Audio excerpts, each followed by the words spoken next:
right, guys, welcome back. My name is Jack Paisley, and this is the Sports Casual. And we've had a ton of movement in the NFL world, so let's go ahead and jump right in. We're gonna go with the one that I think is gonna turn into the soap opera of the league, which is gonna be T. Higgins was franchise tagged by the Cincinnati Bengals yet again. This is gonna be the second year running that he's gonna be playing under the franchise tag if he decides to play. I think we're going to see something similar to like a Brandon Ayuk last year with the 49ers, where it's going to get really messy and really just kind of soap opera you. It's going to be the soap opera of the NFL, which is frankly really entertaining, and I'm a big fan of it, especially when it's not my team. Um, I don't see a world where T Higgins plays on this tag again. He sucked it up last year and played really well again. Like the dude is a legitimate like I'd say low end wide receiver one, high end receiver wide receiver two, which when you have Jamar Chase on the other side of the field really helps out. But the Cincinnati Bengals have been notorious for just not really paying players. They've had really good players, whether that was Andy Dalton in his prime, AJ Green. Obviously now they have Burrow, T Higgins, and Jamar Chase, and you saw them let Joe Mixon walk. I think last year or 2 years ago now. That they're not really known for putting up the money to keep their star players, but Joe Burrow kind of forced his hand into the mix and made the franchise at least consider how they could bring T Higgins back because Joe clearly was like, I want this guy on the team. You'd be dumb to let him go. And they've got to keep Joe happy. Like Joe is arguably probably the top four most valuable players in all of the league. That I think this is going to get real contentious. And the hard part is that the Bengals got to make sure they leave themselves cap room to leave room for Jamar Chase, which is going to be probably next year, even though they kind of led him and gaslit him this year too. So the Cincinnati Bengals have not handled the situation very well. That I don't see a way that T Higgins is going to be playing on this franchise tag, even though it's a lot of money. I think he's going to want that long term security, especially when you see somebody like Brandon Ayuk last year who got the money and then got hurt like halfway into the season. Like T's getting older, that I don't see it happening. I think best case scenario for the Bengals is that they're going to work out like a reasonable wide receiver contract, but I don't see that one happening. I think they're going to end up trying to have to trade him, and they're just doing this to basically have him under some kind of restriction so they can deal him and get something back in return. Which, if I was them, I would do this before the draft. I kind of doubt that's going to happen at this point, but I would try to trade him and generate some draft capital basically to either reinforce that offensive line, replace him with a young rookie, or boost that defense that just got shredded this year. But I think this could be really soap opera-y, um, going down into to training camp, if especially if they haven't gotten anything done before then. And then on the opposite side of that, I think the Philadelphia Eagles solidified themselves as just a premier destination for players in their prime, whether that's being drafted or free agency, because they signed two big time contracts. One was Zach Braun, or yeah, Baum, which is going to be their kind of star linebacker from this year. He signed a 3 year deal that's like 50 million with 30 guaranteed, and I knew he was like a premier, free agent that every team was like, oh, they're linked to this dude, which ever just means that he's really good and everybody in the league wanted him to play for them basically. And then they got the cornerstone of their franchise in Saquon Barkley locked up for another couple years. Uh, Gave him a pay bump as well, which if I was an NFL player, like I would love to play for that organization. The worst part of that is going to be it's cold, and you're going to be playing in snow a decent amount. That's the worst part. But it's a business, and they're showing that the players that they either bring in or draft are is if you perform and are within that age range, you're going to be rewarded with a solid market contract and be in a position to win. That I think that you're seeing the Philadelphia Eagles elevate themselves into that historically well run organization, whether that's like Green Bay has been well run forever, the Baltimore Ravens, 49ers have been pretty well run overall. That I think you're starting to see the Philadelphia Eagles go into that top 1% of the league in terms of just a solid organization across the board. But you do see them making those hard decisions too. Like they've been cutting a ton of players. I've been it sounded like Josh Sweat, who was really good for them, is prepared to walk. Darius Slay got cut. I think it was Gardner Johnson, I believe, got cut as well. That they're cutting those kind of older players. They are wanting one last big payday, and they're just saying they're a little too old for what they're trying to get done in Philly. And all those players are gonna have markets. Like Darius Slay is gonna. I would imagine he lasts 3 days into free agency max. I wouldn't be surprised if he signed the first day. I think he would be great up in Cincinnati. Personally, I think they would easily benefit from him.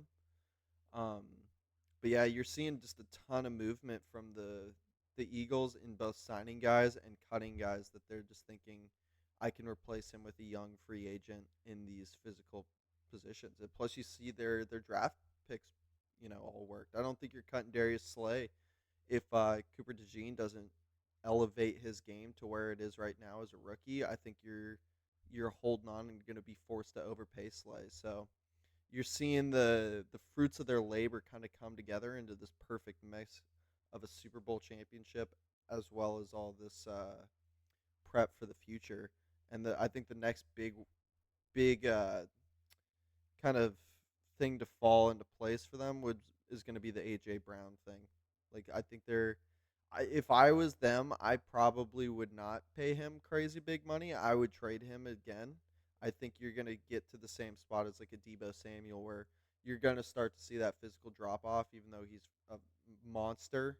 I think you're going to see guys reaching out to trade for him, and I think the Philadelphia Eagles should actually humor those and see if you can get a first round pick out of AJ Brown at this point.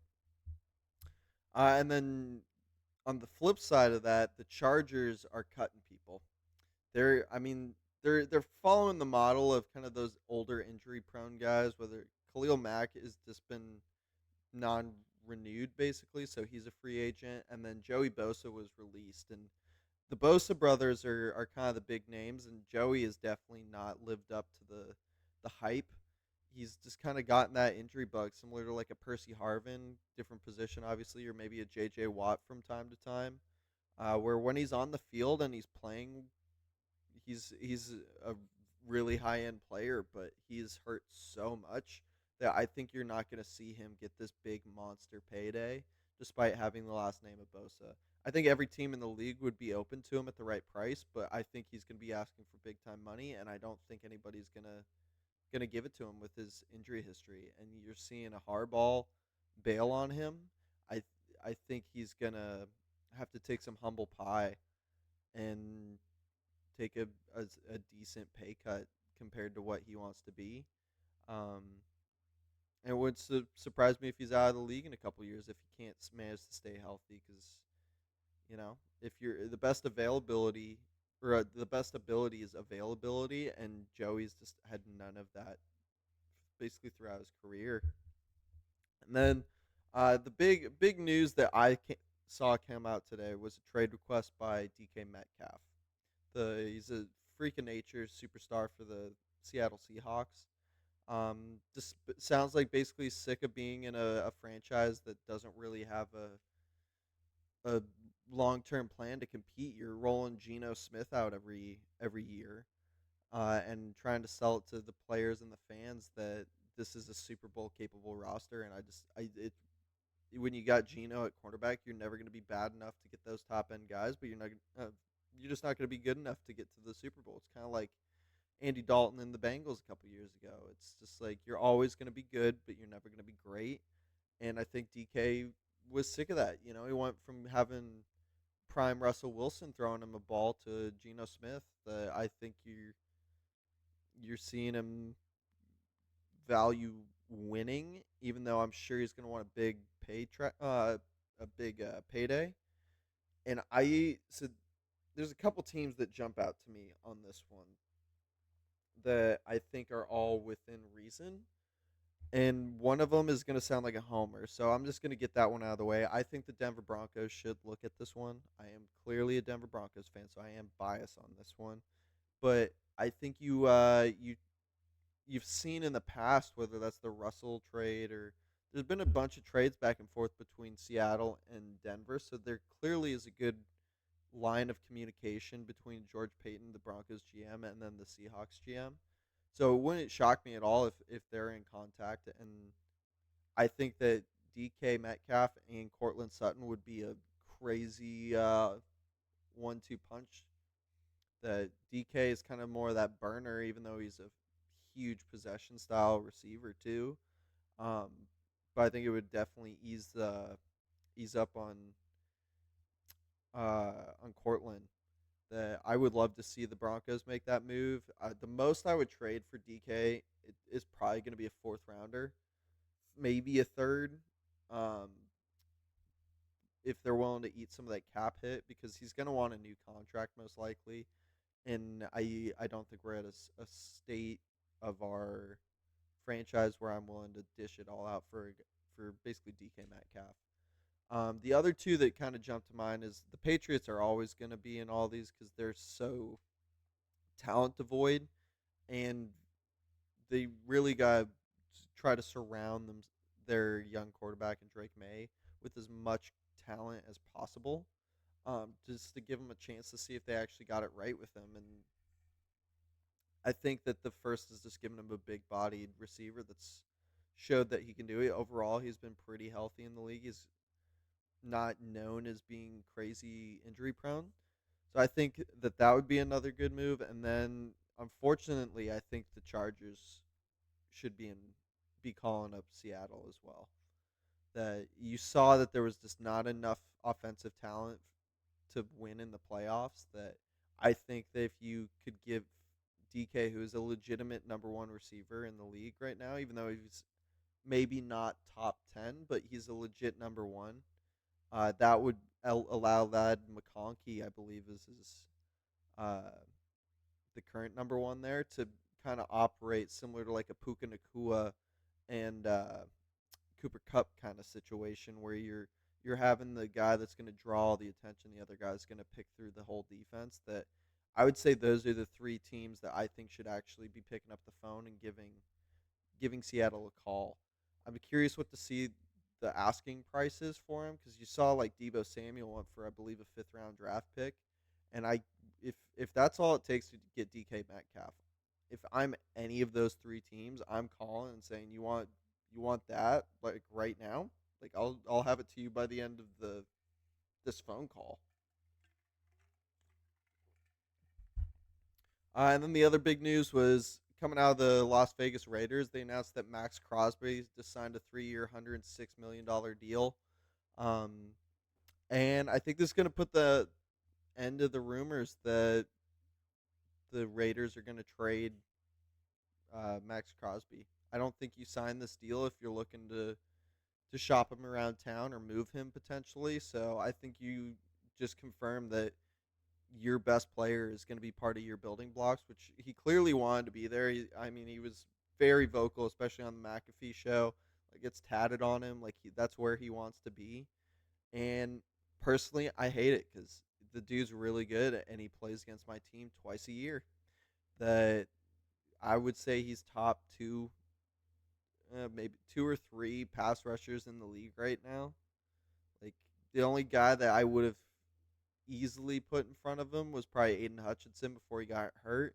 And then you've got arguments across the board that I think he was the best pass rusher in football basically this last year.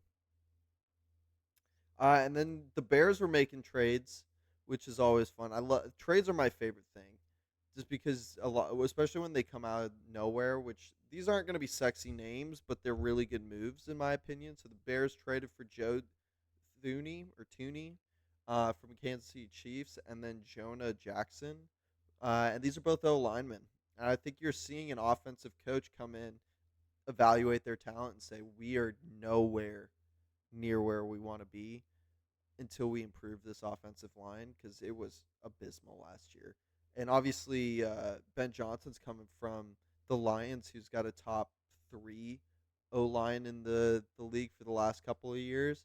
That I think you're seeing just the offensive coach come in and immediately address the area he thinks is the biggest area of concern. You saw them try to surround Caleb Williams with like receivers last year with Roma Dunze, Keenan Allen, DJ Moore, and it just didn't matter. You were getting those garbage time like touchdowns and scores at the end of the game just to make the stats look better and the games look closer. But Caleb was just getting murdered all year. That you were never really in contention. Like you had no run game. Your line was terrible, and you're seeing them try to put assets in there. And part of this is just bringing in a guy from the Chiefs that's seen what it's like to win at the highest level and bring that veteran leadership. Even if he's probably only got two to three more years, would be my guess of being a high end starter, if that. So you're just trying to bring in these guys to stabilize your organizations and find those next diamond in the rough O linemen. And O linemen aren't like apart from left tackles, you see guys all the time be undrafted or seventh rounders or fifth that turn out to be all pros. That other than like your tackle on your left side and then sometimes your right, a lot of those guys you can develop over time, which is why you're bringing in these old veterans. That I thought was a really good move from the Bears. Um, but it's always a coin flip with offensive linemen because they all get hurt because they're getting rolled up on all the time. So a big part of that is also just staying healthy. And then this next one could go a lot of different ways. Davante Adams got released by the Jets, which I don't think anybody was surprised just based off the cap number that he was going to get paid and the fact that Aaron Rodgers is not going to be there. And I think the most interesting part of this Davante situation is you're going to see kind of what he values at this point in his career, whether that's just going for the biggest number, which no, I wouldn't judge him at all. Like these guys are contractors with a maybe 10-year window. So maybe he goes to the highest bidder, which makes sense. Uh Maybe he follows Aaron and just wants to stay with that quarterback that he's comfortable with. He's been in kind of quarterback shit show once he went to Vegas that maybe he just wants to stay with the familiar quarterback he's got chemistry with, or maybe he is going to go ring chasing and go to somewhere like a Baltimore. I hope he doesn't go to a Kansas City, but it wouldn't shock me. Um, I'd enjoy him in Denver if he's willing to come at a right play like price. I think we've showed that we're good enough to be at least a contender. Um, yeah, I think he's going to be an interesting free agent to watch because this is the first time he's gonna have a choice really since he left Green Bay, and even then he was traded, so it was only like partially, you know, his choice. He had to sign off on it, but I think it's gonna be really interesting. Or you can also see him just pick a I know he was vocal on I believe Club Shay Shay that his family's happiness at this point is going to probably overtake his football stuff because living in Green Bay, it's cold and miserable a lot of the year. Same with Kansas City, same with or like Buffalo or Baltimore. That maybe he wants to stick to a mile high city that is warm all the time. So we'd love to have you, Devontae, if you're watching. But I think it's going to show you what he's valuing at basically the end of his career because I think he's probably got 1 to 2 more years of being a top 10 receiver and then he's going to slowly decline. He's already started getting banged up a little bit more, but I think it's going to be really. I think the two ones that I'm most excited for is seeing where Devontae signs, unless it's with the Chiefs, um, and then where DK Metcalf go, which is it's just like a glamour position that's going to get loud and for Devontae, it's going to be, you're seeing a Hall of Fame player end his career. and you get to see where he goes, and you can kind of piece together why. But yeah, so there was a lot of free agency moves. The only one I think I didn't really touch on is the Charger or not the Chargers. The Seahawks released Tyler Lockett, one of their longtime sneaky studs, but um, he'll have a market as well. And yeah, I hope this keeps getting spicier and spicier, and we can keep talking about it. So, thank you for watching. This has been Jack Paisley and the Sports Casual.